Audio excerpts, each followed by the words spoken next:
Елизавета Спасеновска повели со твојот гостин, претпоставам дека сме кај него во канцеларијата. Така е, добро утро. Денеска се вклучуваме од кабинетот на градоначалникот на општина Кисела Вода, господинот Орице Ѓоргиевски. Добро утро и добро дојдовте во утренски брифинг. Добро утро, благодарам на вашата покана и поздрав до вашите гледачи. Градоначалник сте цели 8 дена до денеска. Имавте време да ја разгледате состојбата во која што ја затекнавте општината. Најнапред би ве прашала околу финансиите. Многу ветувања имаше, не само од ваша страна, туку и општо во кампањата се слушнавме. Меѓутоа сега откако сте веќе на оваа позиција, знаете ли со колкав буџет располагате и ќе бидат ли остварливи овие ветувања? Видете, буџетот за жал е во катастрофална состојба.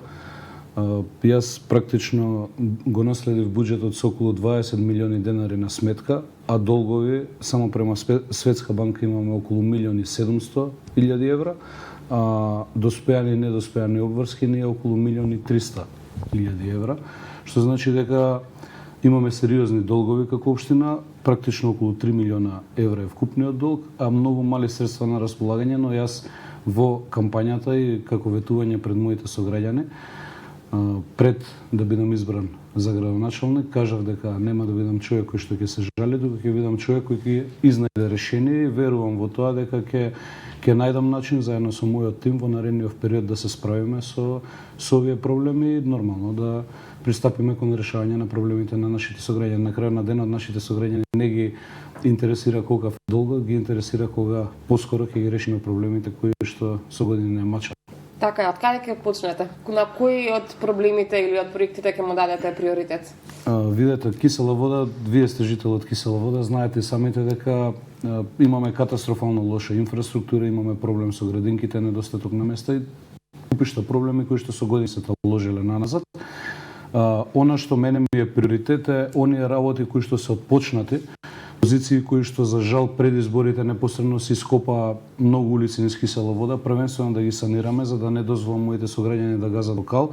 Дополнително направивме неколку систематски решенија, како што е архивата, направивме втора смена да има за да може граѓаните подобар сервисни услуги да имаат, легализацијата го зголемивме обемот на секторот во смисла за да повеќе решенија бидат изготвувани, па вчера имавме една активност таква каде што околу 100 решенија за 7 дена ги решивме за легализација, истите ги поделивме јас и мојот тим заедно со дел од администрацијата лично на врата кај граѓаните.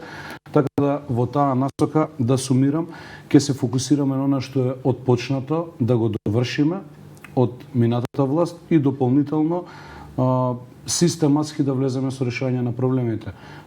Од инфраструктура, населба по населба, знаете дека имаме голем проблем со патната инфраструктура во Кисела Вода, постепено решавање на тие проблеми, а нормално од пролет ќе започнеме и со некои покрупни проекти кои што ќе бидат нормално и капитални инвестиции наши. Да не изумам да споменам дека ние веќе започнавме со изградба од почетокот во изминативе 7 дена со еден од најголемите паркови во Кисела Вода, односно тоа е депонија во Драчево на површина од негде над 4000 квадрати. Истата се чисти и на истата треба да изникне новиот парк. Ние споминавме и не го споминавме проблемот со паркирање.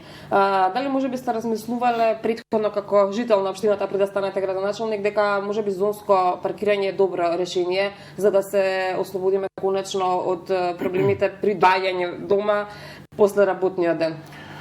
Секако дека сум размислувал, јас патем живеам во Расадник и се соочувам со истиот проблем како и сите мои сограѓани, особено во урбанава средина, но да не заборавиме и да не испуштиме дека и во Драчево веќе почнува во централниот дел на Драчево да има проблем од аспект на паркирањето. Што значи во прва фаза нашето систематско решение ќе биде преку изградба на монтажни гаражи и поставување на истите. Знаете во Расадник дека од страна на минатата власт се започна да се оградува едно место, за жал без целосна документација, без потребна документација за таму, значи нема ни одобрение за градба ни ништо.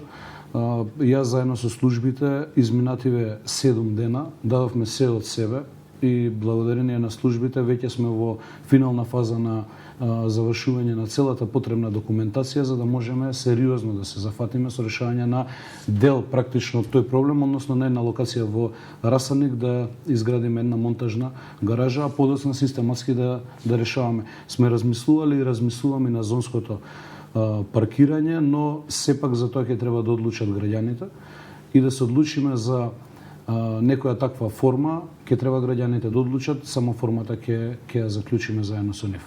Го споменавте Расадник, не можам да не ве прашам, знаете сигурно вашиот предходник, ќе го споменам, градоначалникот Филип Темилковски беше чисто пати и на тапет изложен токму поради случувањата во Расадник и она бетонизација на Расадник, како што знаеа граѓаните да ја наречат.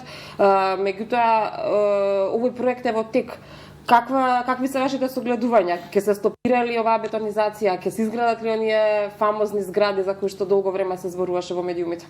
Видете, јас доследно ќе останам на мојот став и во она што практично го ветив пред моите сограѓани во програмата и тука нема да има милиметар одстапка, а тоа значи дека ние вчера имавме конститутивна седница, беше избран и представачот на Совет на општина Кисела Вода, со тоа што на некоја од наредните седници јас ќе дадам се од себе да биде на третата седница, ќе биде донесено, односно ќе биде распишан конкурс меѓународен за идејно решение за Расадник и ќе формираме тело во кое што ќе партиципираат сите наши сограѓани и кои што живеат во Расадник и оние кои што непосредно се поврзани со тој проблем, но и станарите, а и се извинам, собствениците на плацевите таму, но и сите општествени чинители, невладини организации и така натаму и така натаму. Што значи јас категорично тврдам и стојам на ставот доследно дека за тоа како ќе се развива Расадник ќе зависи директно од граѓаните и тоа тело кое што ќе се формира, а целата постапка ќе оди по пат на меѓународен конкурс за идејно решение. Ќе се изгради ли конечно амбуланта во Кисела Вода? Поликлиника, не амбуланта. Поликлиника, да, се извинувам. Да, еден од поголемите мои предизвици е дислокација на домот за наркозависници, поликлиника нова во Расадник и уште неколку проекти од таков тип кои што сум убеден длабоко дека во наредните 4 години ќе ги реализирам. Градоначалник, не можам да не ве прашам, ќе имаат ли никакво влијание случувањата во централната власт врз работењето на општината? Не би требало да има. Видете, јас не сум по природа човек кој што сака да наоѓа изговори за евентуално нерешавање на проблемите. Јас тоа го ветив на моите сограѓани во кампања дека јас нема да бидам човек кој што ќе се вади на крајот на мандатот за евентуален неуспех. Јас имам сериозно добар тим кој што е составен од луѓе кои што целиот свој век работат овде во општината.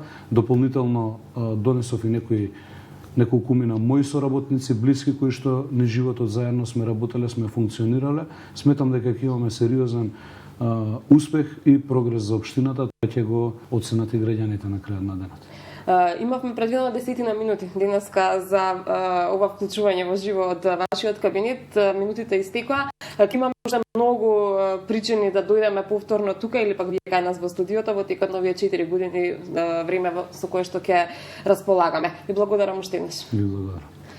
А по ова кратко интервју ние се одјавуваме од кабинетот на градоначалникот на општина Кисела Вода. Секако дека ќе ги следиме активностите не само негови, туку и на сите новоизбрани градоначалници за да ги информираме нашите гледачи што точно се работи во општините.